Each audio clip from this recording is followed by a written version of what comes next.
Welcome to Mountains Made Low, where we help you encounter the love of God and live well in the modern world. I'm Dennis Mueller. And I'm Christine Reagan. And today's topic really stems from a lot of questions that Christine and I get asked pretty regularly from parishioners, especially from parents who have children that are older, who maybe have stopped going to church or have stopped believing in God altogether because of science and reason. They just can't buy into the existence of God. So I'm just curious, how often do you really get hit with that question about God's existence, or people who argue with you against the existence of God? Yeah, I get hit with a lot just because of the setting that I'm in often, with being in the classroom with students. I find that age group is grappling with this question maybe more so than anybody else that I've encountered. Yeah. But most recently, I had dinner with one of my longest standing friends. I had dinner with her and her husband a couple months ago. And we were just talking about the nature of what it is that I do for work and how discouraging the numbers can be just in terms of worship. And I said, but ultimately, people don't worship because they don't believe that God is real or that he's important to your life. And my friend's husband asked this amazing question. He's like, what do you do about that? And I really had to think about it. And I was like, how do you, I'm trying to think of exactly how he phrased the question. But my question was, you have to appeal to people intellectually. Yeah. I have found that is the most effective thing for people, because an emotional argument can only go so far. A divine revelation, faith-based argument can only go so far if you and I are on the same page. Yeah. And I said, well, really, to introduce God to somebody, you have to appeal to them intellectually. I find that works the most. And I think it should work because God made our minds. Right. So he does appeal to our intellect. Yeah. And what I love about this guy is the reason why we have an intellect. Yeah. Is that he has a Jewish background. I mean, he is Jewish. And so he completely understood what I was talking about. And I think that has a lot of success out there in conversation. Certainly you can talk about how much God loves you, and that's fine. But what about who is God? Yeah. Does he have anything to do with the human person? I think that's the challenge because, today you really can't start from a religious or a theological standpoint, especially if you're arguing with somebody who just doesn't buy into those arguments. Mm-hmm. They're going to be dismissive from the get-go. So you have to begin at a starting point that, like you said, from reason and intellect. I mean, this is why God gave us an intellect, so we can come to know that there has to be something greater than ourselves that's responsible for all of this stuff. Yeah. And philosophers throughout the ages, Thomas Aquinas and many others, have really reasoned through all of these arguments pretty solidly. And that's really what we want to take a look at today, because the alarming rate at which the nones are growing worldwide should be raising concerns and red flags all over the place, regardless of your religious persuasion. Yeah. This isn't just a Catholic Church Christian issue. This is affecting religions around the world. People are growing more and more distant. And this rise of secularism has really led to this detachment from a religious affiliation, so much so that without us being tethered and grounded in certain faiths and beliefs and morals, without those, we begin to see the breakdown of social order. Yeah. Very quickly you move from, I just don't practice any particular faith. It can turn very quickly into, I don't have faith in anything or anybody. Yeah. Right? It's the godlessness is not that far behind. Yeah. Science is amazing, but there's so much that science really can't answer for us. Yeah. And proof of God lies in science. I mean, we can use science to show that there has to be a God.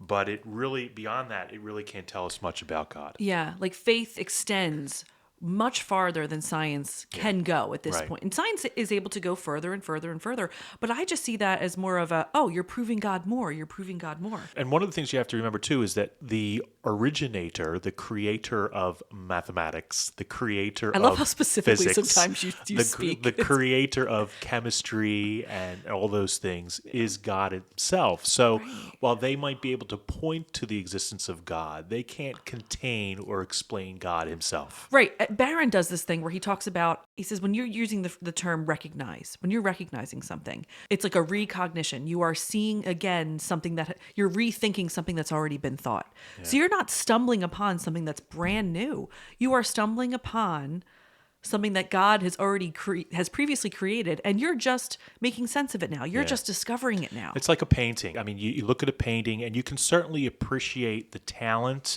and the techniques, and it might even reveal a little bit something about the artist himself. But you're never really going to get to know the artist through the painting unless you encounter the artist himself. Yeah. Yeah. People say all the time that God is unscientific and unreasonable. And I'm like, really? I view all scientific discovery not as like a strike against the existence of God, but it's this uncovering of him. Yeah. And then just like when science makes a discovery and then tells the whole world about what it found, it's not this new thing. It's that something has been uncovered. God has been uncovered again or in a new way. Or this potential that he's given to humans. Like if humans make some kind of scientific medical discovery of a treatment, right? Yeah. Look how amazing is that God has given us the ability to do these things. It's not how great are humans, it's how great has God made us that we're able to co-create and cooperate with him. I mean, I just think science, I think, is always just proving God more and more and just how magnificent everything is. Right. And that's what's appealing to the intellect. And I think that's where you're going to have a lot of success with people in making a solid case for the existence of God. And this is important too, because like we're talking about God right now as we're kind of getting ready to segue into the topic. But if you're not ready to have faith enter into the equation, or you don't know how to introduce God to something from a faith-based perspective and divine revelation and all that, then where we want to start is looking at the observable world around us. Yeah. That's the starting point for the intellect. And what we're going to do today is we're going to go not in a super heady way, not in an overly intellectual way, but we're going to go through what Aquinas says about the world around us. Yeah, and there are more brilliant minds than ours that can explain this stuff. Oh, you're not kidding. We're trying to make do ourselves, trying to get through some of this stuff today. But Aquinas, back in the 13th century, he said, and he was such a faithful man, Catholic, strong believer, doctor of the church, amazing. But he's like, all of that faith-based and all of this love language, that can come later. And it's very relevant to a conversation about God. But why don't you just open your eyes and look at what exists around you? And if you do that, and if you observe the world around you, you can very reasonably and logically ascertain that, yeah, there's a God that probably exists. Yeah. And all you need to do is look. Yeah. All you need to do is listen and observe. And this is why the Catechism of the Catholic Church, when you take a look at it, it's faith and reason. Yeah. They're two sides of the same coin. We think that they're diametrically opposed today. Because they're God. God is the coin. He expresses himself this way and that way. Right. It's not either or. Come on. Right. So to say that science and faith, science and religion is incompatible is really a complete misunderstanding of the nature of how the two of these things work. One really leads to the other and vice versa. Have you ever asked somebody, who do you think invented science? Like, where do you think science came from? Yeah. It's like as though science is this thing in opposition to God and they're just like two sides of the force. Like, no, this just doesn't work. That's not an accurate representation of what science is and how that knowledge comes to us.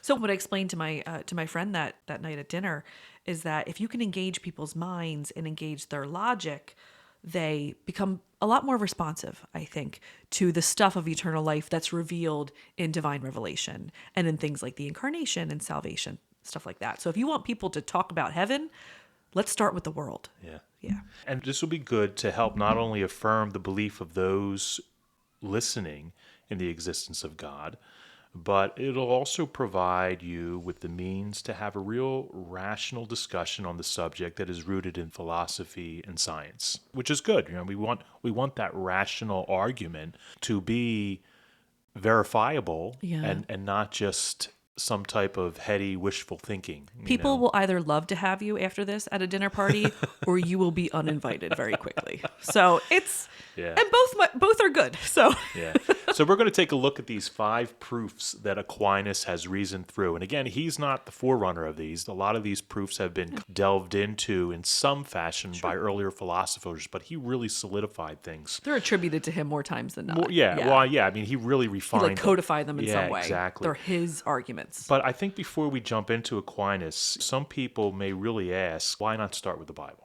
And it's the Word of God. Why wouldn't he do that? And I think that's a good question. Some people would argue, well, there's no better way to go than the Word of God itself. Okay? And yes and no. And here's the thing. Most of us who believe in God do so because somebody else really chose God for us. And we thank God for that. We thank God that we had people in our lives. That's why we're sitting here today. Who made that decision. Our parents made that decision to have us baptized, raised in the faith, and we have been taught and and we have unconditionally accepted as fact that God exists. But when our belief is challenged, which I think happens a lot of times, in these conversations that we have with parents and others, where somebody in one of their loved ones, one of their children, has left the faith and no longer believes in God, it's because their belief kind of crumbled under the logical arguments that are made when people say, well, God, there can't be a God. Science is really truth, not this religion stuff. So we know stuff about God, and maybe we've never questioned, we've never really thought about it critically, and we've never made our faith something personal. And when that happens, our beliefs can kind of crumble under the weight of a rational argument.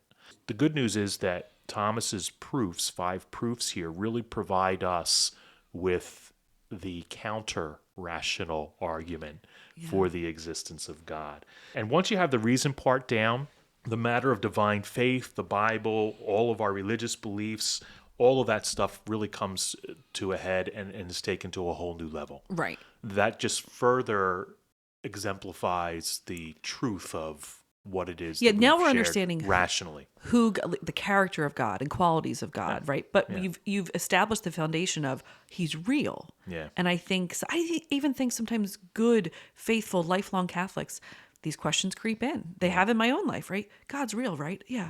And to be honest, I go back to these proofs sometimes when there's some kind of natural disaster happening, or I'm going through a period of suffering and I'm just feeling really low about my own personal belief. I think, well, I can feel however I want. It doesn't change the things that Aquinas established about the universe that are true and my existence and other areas that these proofs explain. Yeah. So these 5 proofs actually are proofs for the existence of God, and what they reveal are certain inalienable qualities about God. But in order to really know more about God, something beyond the qualities, that's where divine revelation comes in, which is a whole other topic. Mm-hmm. That's where we got to go to the Bible to really see that, oh, well, God is a loving God. Well, that's not revealed in these proofs. We're not going to use the word love almost at all. At all, yeah. Yeah, and that's what I think people, when you're talking to them and they're hostile about it, the word love might be like a trigger for them too. Sure. So don't upset people unnecessarily, right? You want them to hear you. Yeah, these proofs aren't going to reveal that God's merciful, loving, forgiving, any of those type of qualities. These are inalienable qualities about God's very nature. Yeah. That's the real proof for the existence of God. So we're going to jump into it, with our very first argument, which is the argument of motion. The argument from motion. I love this. So, think about the way that things exist in the world. Everything moves. And everything that's in motion has been put into motion by something or someone else that's already in motion. Acting upon it. Yeah. Science tells us that energy isn't created or destroyed. It's just moved and transferred from one thing to another. That's pretty much the extent of my scientific knowledge. That's all I can do. I often in class, I have this moment because we go through these things in my courses. This is not an ad for them, but they're very good. But I have this moment where I take my dry erase marker and I chuck it across the room, partially to get their attention. But I say, oh, I have a dry erase marker here. I'm going to put it in motion. They see me putting it in motion. But I'm also put into motion by so many other forces. I have gravity upon me. There's things moving in my body that I'm not even controlling. Sure. So we're constantly caught up in this cycle of motion, right? Everything that is moving has been put into motion by something or someone else that's already doing that. And so Thomas says about that observable reality, which you really can't argue with. Not only am I moving in the world, but the world is moving, and the solar system that our world is in is moving, and the solar system is moving within the galaxy that it exists, and all of the universe is rapidly moving through space, and we have no reason why that's happening, right? It's all moving. It's all motion. So Thomas says that it's really not the most reasonable thing to just conclude that this has infinitely been happening. That would just set up this infinite regression. And he says that infinite regression is not the most reasonable option. Motion has not always existed without a beginning because nothing else really exists like that. Everything in motion has been put into motion by something or someone else acting already in motion. Right. So then doesn't it stand to reason then that if everything has a cause, that motion would also have a beginning, an initial cause, something or someone else that puts everything in motion but is unmoved itself. If you want to be really bold, you could say himself, but we don't even need to go there because now we're making God personal and you don't even need to do that just yet. I think motion is this wildly compelling proof for God as this unmoved mover. Because here's the thing, if he is moved, then he's just like me. He's just like me with a dry erase marker. He's just like me with a ball that I throw down a hill. Right. And something must have caused him to move into motion. Right. So that would be something greater than God. Right. So, and you don't even have to call him God. Thomas was perfectly content to just say unmoved mover. That could be a thing, that could be a person. We'll work that all out later. So, what do you think about this one? Well, I mean, you talked a little bit about this infinite regress, and that's an important philosophical concept that really plays into the first two proofs of Thomas's arguments here. What does it mean for people who maybe don't understand that? Right. So an infinite regress is the idea that something repeats itself infinitely, so that there really is no beginning and there's no end. It's almost like just a circle that just keeps going around. You're going all the way back in around. time, Yep. but there really is no initial moment. Yeah, right? so it's always been like this. It's always been like this. But we know that there has to be a cause. There has to be a starting point. We know that everything has a beginning, and we know that everything has an end. Even the universe has a beginning and an end. You were talking about that ball. That ball might just be sitting there, but something that acts upon it is going to set it into motion. Whether it's my foot, whether it's gravity, whether it's a strong wind blowing by, something's going to act upon it to set it into motion. If this went on for infinity, and beyond. Sorry, yeah. I couldn't help myself. I'm so immature. I couldn't help myself. If this went on into infinity, and we know that can't be, and here's how. I'll just give you a simple example, and I don't think this came from Dominic. It probably came from some other philosophers, because I don't think he had dominoes back then. But if you took an infinite number of dominoes. What did you say about Saint Dominic? What were you saying? Oh, Saint Thomas Aquinas. Oh, I did. For a second, I thought, does he think that Saint Dominic invented dominoes? No, I think I went Dominic because of dominoes. Okay. No, that's funny. No, Thomas Aquinas is who I meant. Frankly, I was gravely concerned, but okay. I was like, oh no, we're going to have a talk later. No, but I'm glad you caught that. No, the idea being that if I had an infinite number of dominoes and I'm setting them up, well, I would never be able to set them in motion, right? Because I'd never get to the end of setting them up. And so there's nothing to act upon that. So we know really the beginning. Right. You're kind of thinking like, oh, we just keep setting them up. We keep setting them up. Set them up so because nothing there's an ever infinite number. moves. I never get to the end, and nothing ever moves. And it's not even dominoes. Like the whole point is that dominoes begins this way, and then it plays out, and then it ends. So it actually, the whole reality doesn't exist because it can't even get off the ground. Right. And that's what Thomas reasons. He said, like, this is just logically impossible. It's illogical for this to even be a possibility. Right. So there has to be an unmoved mover. There has to be something that was unmoved itself, that had the potential and the ability to act upon something else, to set it in motion, and everything else that went in motion after that. Because otherwise it's just like you and me, and that's not a reasonable option. Right. That everything would just be caught up in the cycle. Then it's just motion for the sake of motion, but motion nothing else exists like that.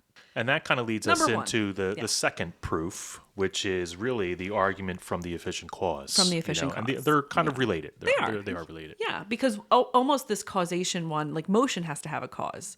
So we've kind of talked about it in some way, because we're talking about beginnings and endings and all that. But look at all of creation. Everything has a creator. Everything has an efficient cause. Something or someone that caused it to be here.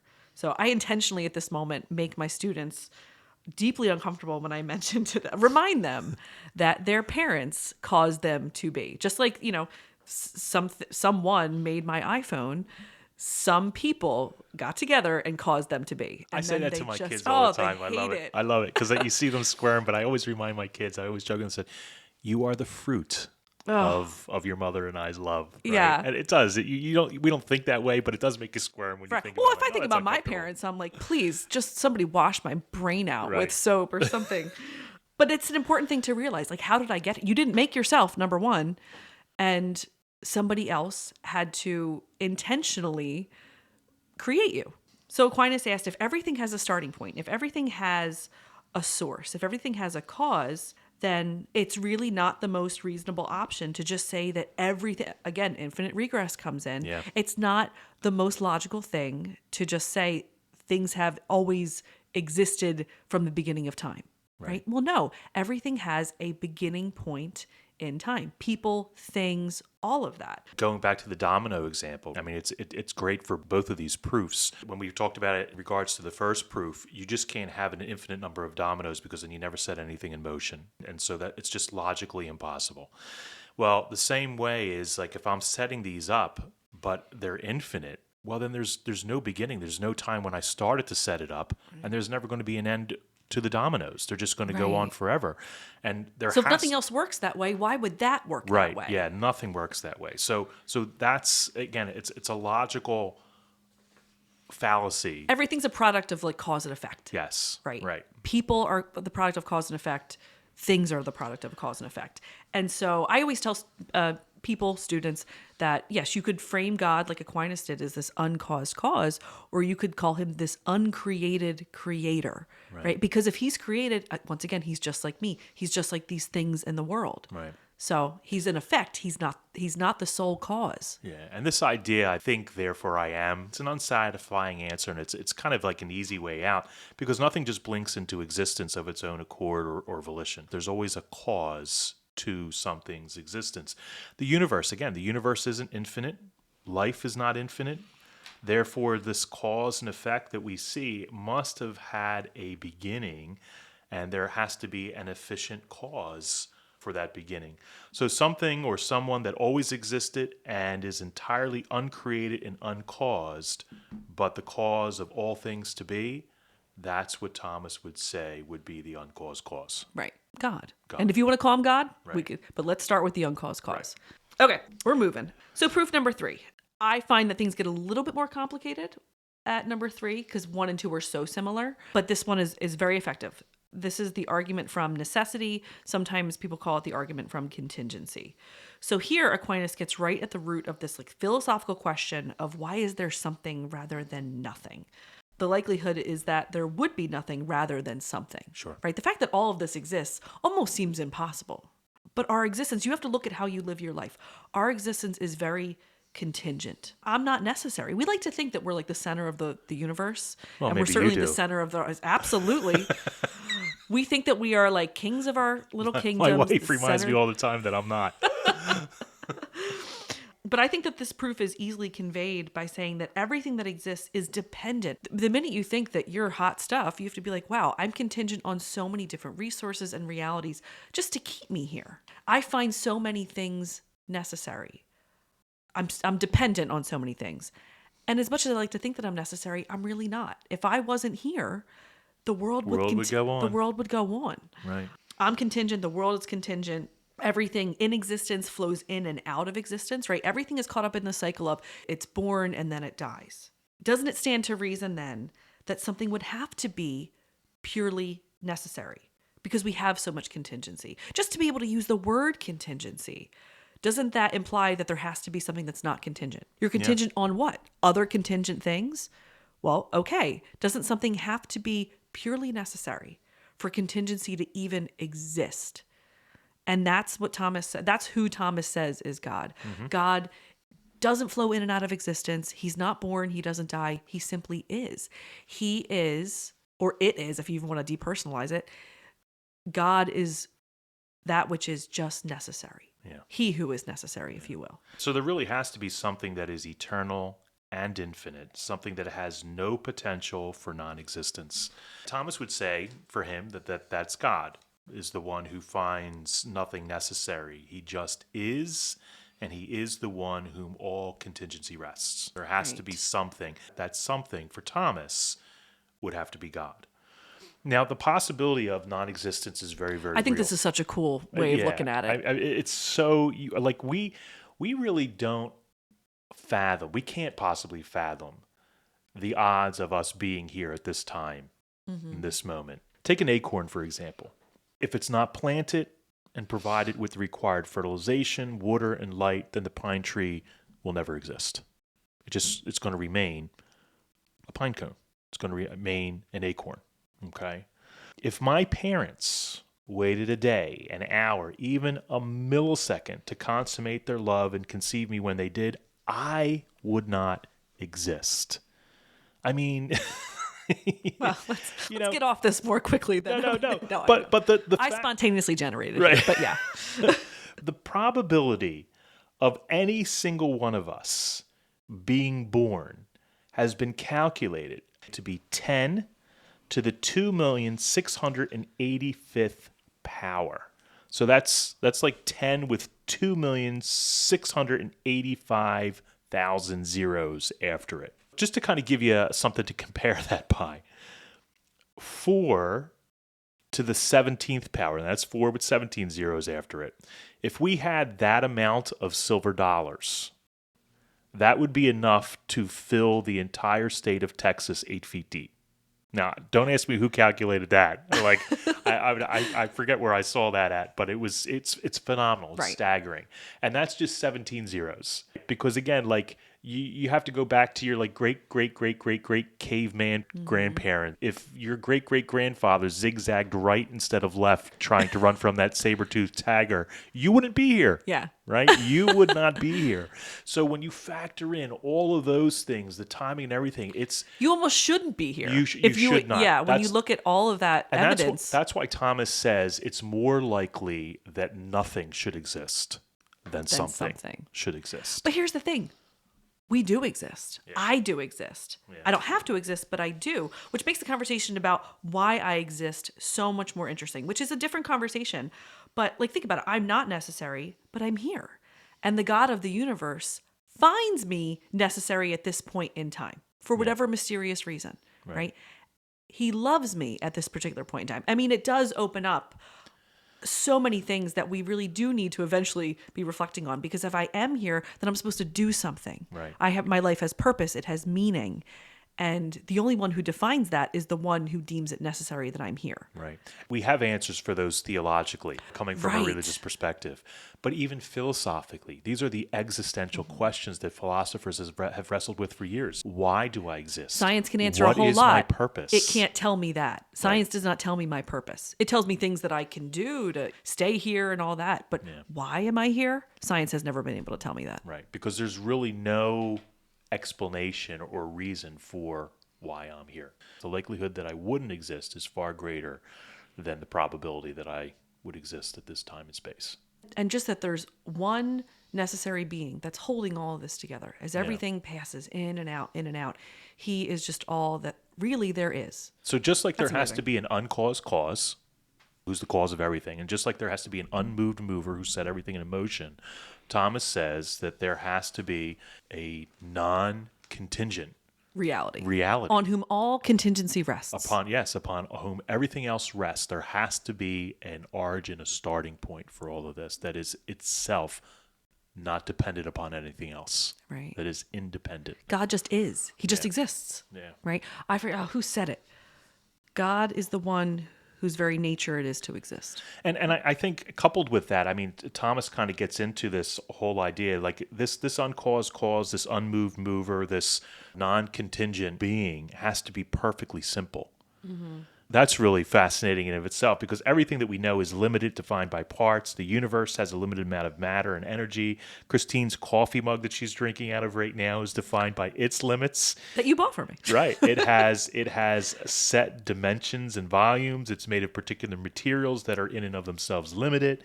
And if this uncaused, unmoved creator of all thing had parts, was composed of parts, then it couldn't be unlimited. Yeah. It would be limited by definition. And then it's just like me. Right. It's just like everything else in the world. Right. And then everything just begins to fall apart. And we've answered nothing. You go back into this infinite regress, right? Yeah. And this is the point. This is where logic takes us when you begin to work through these arguments. This episode's more fun than I thought it would be. This is fun. I'm having a blast. All right, number 4. Our listeners' heads are swimming, as is mine right now. But well, the nice thing is that you can listen to it again and again and again. And it still won't make sense to you. Yeah. Or maybe it will, I hope. So the fourth argument. Okay, so this is the argument from perfection. And I like this one. I do too. Yeah. And let's slow down just a moment, because this one, I think, warrants a bit of a slowdown. And I think people would be able to maybe better relate to this one than some of the other ones. You think? I do, from a personal level. Oh. Yeah. But we'll see. We'll find out. Yeah. This one would explain that we measure everything in the world in a series of degrees, right? We have minimums, we have maximums, and everything in between. We say that things are bigger or they're smaller, they're higher or lower, Hotter, colder, good or not good. You can take this good in a or gooder. moral, good or gooder. Oh gosh, you're making my good or goodest. That's how it goes, right? Right. So let just take that, good or not good, right? Let's take it in a moral way, perhaps. Who says that? In relation to what? What's the scale that we're using, right? If something is good, Yeah, what's the marker? what's the marker? What are we measuring against? What are we measuring against? Or maybe who are we measuring against? What is this greatness that we're measuring up to? This goodness, you could say, that we're measuring up to. That's why I love people who say, well, I'm a good person in defense of not maybe practicing their faith or believing in God. I'm like, well, that may or may not be true, but who are you Right. measuring yourself against? Right. If it's the axe murderer Says up the who? street, then Right. yes, you're a good person. Right. But, if it's against Jesus Christ, then maybe we're falling a little short, right? Right. So He's that benchmark. right. So what is the benchmark? And Because I think that's what Aquinas is getting at. in a There Christian has to way, be a benchmark. in our Christianity, we say that Jesus is that ultimate. But you can, even if you don't want to bring Jesus into the conversation, I think you have to agree that this world presents maximums, minimums, and maximums. So if we live in this world of degrees, well, what makes something compatible to like the highest order of that? Or what determines that something falls short of that maximum? So in order for us to measure anything in the world, there has to be an ultimate maximum, perfection that we're measuring against. Yeah, and that's where the philosophers Aristotle, Plato, and Thomas Aquinas especially, they talk about these transcendental desires. And transcendental, it's just otherworldly, heavenly, divine desires is how some would put it in the context. But these desires that every human person longs for exist. We all long for perfect love. We all long for perfect beauty, perfect happiness, perfect justice, perfect truth. But here's the thing, none of us have ever experienced those things. I've never experienced perfect love. So how can I know that I've never experienced perfect love unless perfect love exists? There has to be an object of the desire for it to be even longed for. So just in you saying that, then we have to be, and this is a different conversation, but there has to be something within us that's able to detect that something's falling short. Yes. And that's a very natural law-oriented Right. business. That there's this business of minimums and maximums, and God as this ultimate standard of perfection is written on our hearts. Yeah. We can silence it. We cannot pay attention to it. But you can go to a schoolyard, and if a kid is being treated badly, and maybe he's never been told this is how you treat somebody positively or negatively, he knows, oh, that person, like that kid That's has wrong. been mean to me, Yeah. right? How does he know that? He knows in some way that he's been unloved. Well, where does the knowledge of that comes? It's internal. Yeah, that's again. We're. I don't want to go off topic because this is a whole nother thing. But I would like to go off topic. but no, seriously. But we're hardwired. Right. We're hardwired to again because of For this this intellect. perfection. Yeah, Yeah. we're hardwired because of this intellect we have to know something otherworldly, something beyond ourselves. We have these transcendental desires, but they don't have an object. There's not something that we can point to like, there's perfect beauty, there's perfect truth, there's perfect justice. Over there is perfect happiness. There has to be an object. And even if we think that I've experienced perfect love, like, oh, well, you don't know my marriage. My marriage is perfect, perfect love, everything, or perfect happiness. In the back of your mind, you're always wondering, is there something else? Is there something greater than this? Am I missing out Yeah. on something? That's It's like a FOMO of in Right. some way. So, and that's why I think people can relate to that because we know that, like, yeah, like I just want perfect happiness. I just want to experience true, or we might say perfect, but we say true. I want to experience true love. I want to experience true happiness. I want to joy, experience yeah. true joy and true beauty. Well, we know from our own experience that no one has ever experienced that, and yet we long for it. So there has to be an object for that. And for Aquinas, that's evidence that there must be something greater than ourselves that is perfect love, perfect happiness, perfect joy, perfect truth. Just the ultimate maximum and experience of Yep. all of these things that we know that we experience partially. Yeah. That we know are true to the human experience, but maybe we haven't really realized the full truth of them. Right. And Yeah. so again, for Thomas, the object of those things leads us to God. Yeah. If something is good, it's because God is good. God is the perfection that we're always measuring against or measuring up to. And God doesn't just have this perfection, he is it. That's different. That's a different statement. God doesn't just have love, he is love. God doesn't just have perfection, he is perfection. So He is truth. he's the full He is experience justice. of all of this, right? Right. He doesn't just have motion, he is motion. So it can kind of go back to other proofs too. Yeah. The God fourth. is perfection. And that leads us to our final proof, which is the argument from intelligent design. And I think that this is something that people might have an easier time relating to too, because it really is, the beauty of this one is it's really rooted in natural law and specifically the law of physics. So for those of us who are really, if somebody is coming at you from a science type argument, maybe Start with this one, Start maybe. with this one. This might be a little bit easier for them to relate to, and then you can work your way backwards into the other ones. But every scientist will admit that there is order and design to creation. I mean, if they're not willing to see that point, then I'd begin to take a look at their credentials. There are systems in place that organize things, ecosystems here where everything is dependent and working together and perfectly balanced until we get our hands in there and muck everything up. Right? Sin ruins a lot of Right, this right. proof, but let's take that out of the equation for just Right. a moment. But again, there are universal laws for gravity. There's specific formulas for energy, the speed of light, even the mass of electrons, protons, and neutrons. All of those things are known and established. So, for example, if I drop a rock from a certain height, it's always going to fall to the ground because of gravity acting upon it, the law of physics that comes into play. Aquinas reasoned that things that lack intelligence, that lack reason and intellect, such as plants, inanimate objects, even non-human animals, they all act for an end. They follow the laws of the natural world. The point being that this isn't random or this isn't by chance.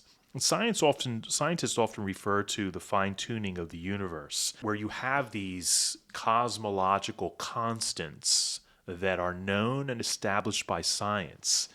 And if any single one of these constants, even if gravity, for example, was changed, the constant for gravity experienced 1/1,000,000th of 1% change in that constant, life would cease to exist in the universe. Now, that's not to say that life wouldn't exist on our planet, life wouldn't exist in our galaxy, life would not exist in the entire universe if any one of these constants were monkeyed with in a certain way and changed by even the minutest percent.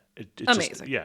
So again, it's far more likely that there's nothing rather than something. Exactly. That kind of goes back to that argument. But Thomas would say that it stands to reason that if chance alone cannot explain this, then it must be by design. And if it is by design, then there must be an intelligent designer behind it. If, again, go back to the painting. If I see a painting, I can assume that there is a painter. If I hear a piece of music, I can assume that there is a musician, a composer behind it. If I hear a song on the radio, I can assume that there is a singer who exists that is creating it. And so when I look at all of creation, the laws of physics and the laws that science has given us, and I see how ordered and everything is interconnected and it's not here by chance, there's a fine tuning that had to take place in order for all of this stuff to even exist, then I can assume that there has to be a creator behind creation, an intelligent designer behind the design. And it's interesting because today you do have a certain segment of scientists. Now, it's interesting. Most people think that scientists are not religious, that they're anti-God, but that's not the case. I think it was a study that was done probably within the last 10 years or so that showed that most scientists, the greater number of scientists, I forget the percentage, but I know it's over 50%, are actually deists. They do believe in God, right? They do believe in God. But there are some hard-nosed non-believers that are so rigid in their attempt to explain away the fine-tuning of the universe that they've come up with all of these speculative theories about the existence to explain it away.